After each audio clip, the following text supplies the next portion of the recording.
Zelle does not provide a direct feature to hide your online status, but you can take steps to manage your privacy while using the service. Follow these steps to enhance your privacy on Zelle. Step 1. Review privacy settings. Check your Zelle account settings for any privacy options.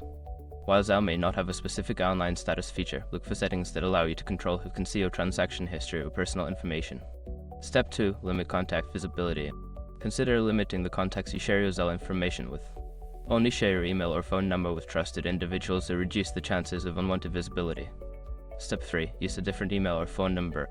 If privacy is a major concern, consider using a different email address or phone number specifically for Zelle. This can help keep your primary contact information private. Step 4. Be cautious with transactions. When sending or receiving money, be mindful of the information you share in transaction notes. Avoid including personal details that could reveal your online activity. Step 5. Regularly check account activity. Monitor your Zelle account for any unauthorized transactions or unusual activity. Regularly reviewing your account can help you maintain control over your privacy and security. By following these steps, you can enhance your privacy while using Zelle and manage your online presence more effectively.